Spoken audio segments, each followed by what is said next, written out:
Charles cerró la puerta del espartano despacho de Dougal con su habitual preocupación por no herir la susceptibilidad de su amo, pero este notó de inmediato que su fiel criado estaba preocupado y sabía por qué. Hannah aguardaba al otro lado de la puerta. Dougal se quedó inmóvil, con la pluma levantada sobre el libro de cuentas de la hacienda. Sí, Charles. Señor, Madame desea hablar con usted otra vez. Ah, sí. En Dougal creció un raro y repentino impulso, el impulso de sonreír. Llevaba casi 2 semanas frustrando los deseos de Hannah de hablar con él en privado. Aquello le encantaba, seguramente demasiado, pero se permitió ceder a la irreprimible emoción. Ignorar a Hannah parecía una venganza nimia frente a tantos años de preocupación y deshonra. Suplica hablar con usted, señor, le comunicó Charles poniendo mucho histrionismo galo en aquella petición. El histrionismo no serviría de nada. ¿Suplica? Bufó Dougal. Lo dudo. Tal vez no sea el término que ha empleado, pero desea sinceramente que le preste un momento de su tiempo para hacerle una pregunta. Dougal no necesitaba hablar con Hannah para saber lo que quería. Quería saber más sobre su familia, o quizá quería enterarse de lo que pretendía hacer acerca de su matrimonio. Y él no tenía la menor intención de responderle a ninguna de las dos cosas. Sabría la respuesta a ambas cuestiones cuando él decidiera que debía saberlo, no antes. Dígale que se vaya. No tengo tiempo para conversar con una simple dama de compañía de mi tía. De nuevo volvió a bajar la cabeza hacia la larga columna de números. Calcular las rentas y el rendimiento de la hacienda Raeburn había demostrado ser un desafío, en especial cuando los libros los habían llevado tantos señores distintos en tan pocos años. Charles suspiró. No aprobaba el trato torturador que estaba deparando a su esposa separada, aunque Dougal no comprendía por qué. Al fin y al cabo, Charles consideraba a Hannah una molestia horrorosa y una esposa indigna, y se sentía orgulloso de la influencia que él había tenido para que se apartara de la vida de Dougal. Había interferido en su matrimonio. Luego se había jactado ante Dougal de haberlo rescatado de una unión desdichada. Jactado, cuando no había peor desdicha que la soledad y la ansiedad que siguieron a su separación. Dougal aún sentía una pizca de vergüenza por haberse dejado engañar de aquella manera. Había permitido que su orgullo, su ignorancia y las opiniones de Charles destruyeran su matrimonio. La vergüenza, había descubierto Dougal, solo le hacía ser más cruel en el trato con Hannah. Charles. Charles se alegró, si el ligerísimo ápice de alegría en su expresión melancólica podía llamarse así. Señor. ¿Descubriste algo sobre las muertes de los últimos 2 señores? El rostro de Charles recuperó su habitual expresión decaída. Oh, señor, he descubierto algo, pero pensaba hablarlo con usted cuando pudiera. Disfrutar de toda su atención. Ahora mismo, madame, que espere. Dougal descurrió la pluma y la dejó sobre el papel secante. Venga, siéntate. Cuéntame si mis sospechas son correctas. Charles miró con tristeza hacia la puerta. Pero madame está esperando. Podría decirle, querrás decir la señorita Setterington. Dougal enfatizó el título, no es más que una empleada. Tendrá que esperar para verme hasta que a mí me dé la gana. Siéntate y cuéntame los resultados de tu investigación. Como desee, señor. 10 años atrás Charles se habría ofendido por el tono de voz de Dougal y se lo habría hecho saber. Ahora obedecía con presteza, sabiendo que él mismo se encontraba en un eterno periodo de prueba. Se sentó en la silla de respaldo recto y miró a Dougal al otro lado del escritorio. No era más que un anciano francés dedicado al bienestar de la familia. Llegué al castillo Raeburn hace 5 años, siguiendo sus órdenes, buscaba a la familia de Madame, quiero decir, de la señorita Setterington. Entonces en el lugar se hablaba de las muertes de los jóvenes hijos del noble. Definitivamente fue un accidente, señor, a menos que el asesino se las arreglara para provocar una tormenta en el mar. Dougal asintió. Había oído lo bastante como para que la explicación le convenciera. Oí que el viejo señor se estaba muriendo, debido a su avanzada edad más que a ninguna otra causa humana, y naturalmente yo conocía la relación que usted tenía con el título. Dougal miraba fijamente a Charles. Yo apenas estaba enterado en aquella época. ¿Cómo lo supiste? Su padre, claro, mi padre. Charles no tuvo que decir una palabra más. Dougal recordaba muy bien el codicioso empeño de su padre por conseguir nobleza, respetabilidad y riqueza. Todo ello en nombre de la familia Pipar. Todo porque continuara la gloria de la estirpe. Y él se había vuelto como su padre. Dougal cerró los ojos por un momento y pensó en Hannah, detrás de la puerta, sentada, paseando o maldiciéndole. Sería la madre de su hijo, la portadora de la ininterrumpida gloria de los Pipar. Esperaba que apreciara el honor que le hacía, pues se aseguraría de que obtuviera una pequeña y puñetera gratificación por su posición como esposa del señor. Regresé periódicamente, dijo Charles. ¿Por qué? Me gustaban estos parajes y aquellos días en que usted amablemente me dio unas vacaciones. Regresé a este lugar. Dougal lo miró. No era cierto, claro está. Charles nunca iba de vacaciones sin más propósito. Había vuelto a Lancashire para velar por su título, esperando, contra todo pronóstico, que el destino favoreciera a su señor. Como de hecho había ocurrido. Si lo que he descubierto es cierto, señor, entonces debo aceptar que los dos señores anteriores fueron asesinados con un propósito deliberado, dijo rápidamente Charles, apartando la mirada de la de Dougal. Lo empujaron por la escalera. Lo tiraron del acantilado. Si Dougal no hubiera conocido tan bien a Charles, habría dicho que él era el asesino. Al fin y al cabo, Charles no veía nada malo en servir a la familia Pipar en todo lo que pudiera, y tal vez imaginara que heredar el título atenuaría el enfado que sentía por su causa. Pero Charles nunca habría matado a Dougal, aunque solo fuera por el hecho de que su propia suerte se vería arrastrada por la de su amo. Dougal se miró los dedos. Todavía tenía la articulación del pulgar ligeramente hinchada y le dolía al doblarlo. Será una fractura, pensó, o un esguince. Lucía un morado, aunque cada día más desvaído, desde el pómulo hasta la frente, y le gustaba tener el tobillo elevado.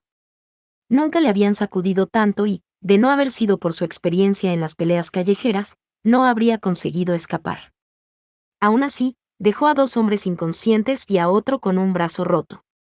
Regresó corriendo al castillo Raeburn con toda la premura que le fue posible, y con la esperanza de enviar a alguien a por ellos, pero solo el loco de Alfred estaba despierto y se negó a dejar entrar a Dougal. El estúpido borracho había estado propagando a voz en grito la maldición de la familia y el regreso del fantasma, y el griterío había despertado hasta a la señora Trenchard. Claro que ella lo había arreglado todo con precisión, le había prestado los primeros auxilios, había mandado llamar a Charles y enviado a algunos hombres en busca de los asaltantes de Dougal. Los atacantes se habían ido y no quedaba ningún rastro de ellos por los alrededores. Maldición. Maldición.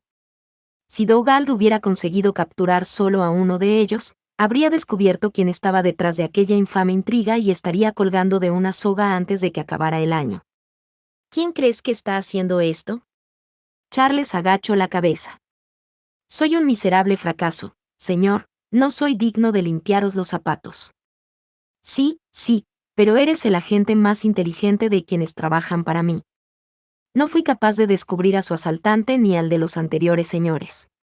Seaton, pronunció Dougal. Ese lechuguino escurridizo es el único que tiene un motivo.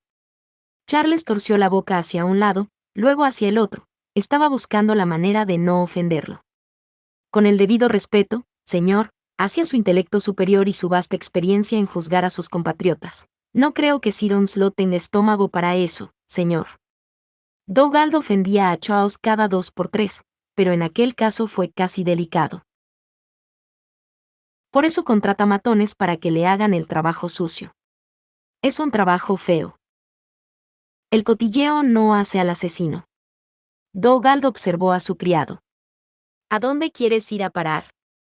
Ya sabe lo falsas que resultan las acusaciones sobre supuestos asesinatos. Usted mismo se ha visto atrapado en semejante injusticia.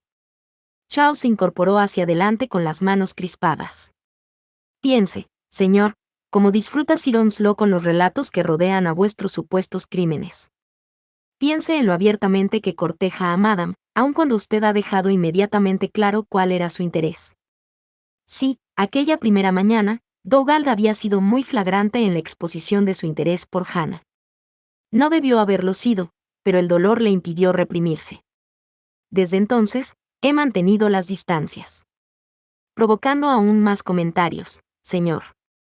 Apretando los labios, Charles levantó la mano para frenar cualquier protesta por parte de Dougal. Pero no, esa no es la cuestión. La cuestión es que si lo hubieran asesinado, Sir Onslow habría sido el principal, de hecho, el único sospechoso. Porque él es el heredero del título y de la fortuna. Porque él difunde habladurías calumniosas sobre usted. Cualquier hombre que hubiera asesinado a los dos señores anteriores le habría tratado con más sigilo. Dougal se reclinó hacia atrás en su silla. Charles había expuesto su parecer. De haber perseguido ese objetivo con una determinación tan inquebrantable, Seaton habría tramado su plan y su complot durante años. ¿Y para qué? ¿Para permitir que su avaricia y su antipatía se volvieran contra él cuando estaba tan cerca de su meta? Claro que era posible, pero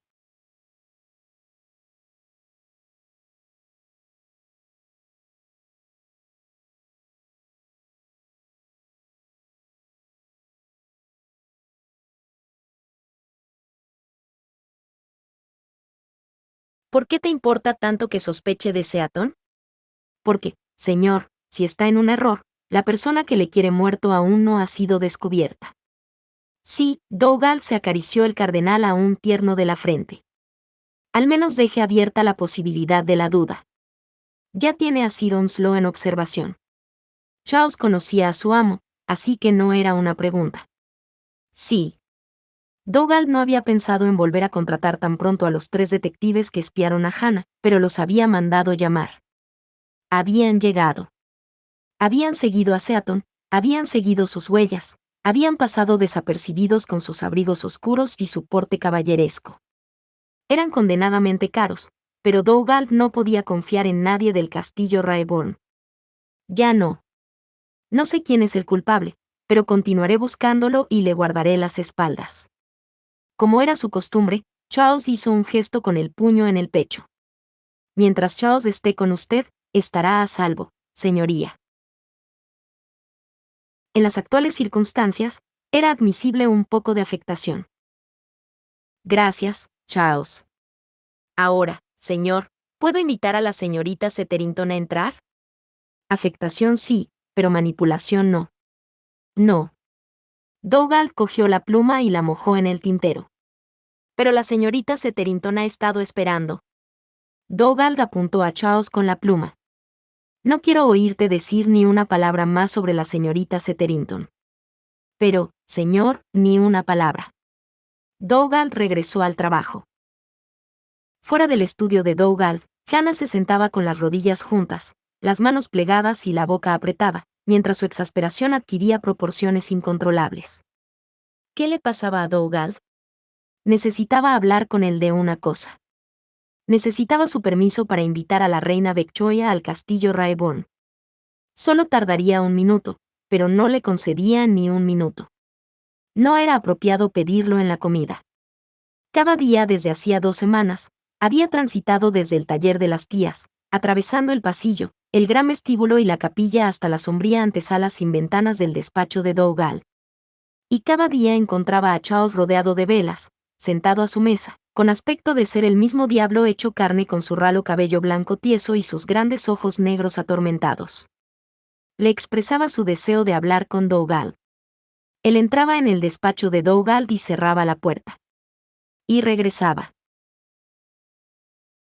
Casi de inmediato para informarle de que Dougal estaba demasiado ocupado para recibirla. Aquel día estaba tardando más. Debía ceder y enviarle el mensaje a través de Charles, pero era obstinada. Ya había vivido aquella escena una y otra vez durante su matrimonio, y ahora le gustaba aún menos. Se puso en pie, y pasó desde la antesala hasta la capilla. Aquella pequeña capilla había sido parte original del castillo, construido durante las luchas entre sajones y normandos. En el lado izquierdo, En un alto muro, vidrieras de colores describían la vida de Santa Marta y proyectaban haces de luz matizada por todo el templo. La pátina del tiempo cubría las vigas labradas del techo abovedado. Las paredes enlucidas se alzaban por encima de la pulida madera intricadamente tallada. Los bancos resplandecían, alisados por las manos y los cuerpos de tantos fieles. Una pequeña puerta cerca del altar conducía a la sacristía. Las velas ardían perpetuamente en sus candelabros encima del altar y una sensación de paz impregnaba hasta las paredes de piedra, yeso y madera. Si Hannah pudiera encontrar semejante paz,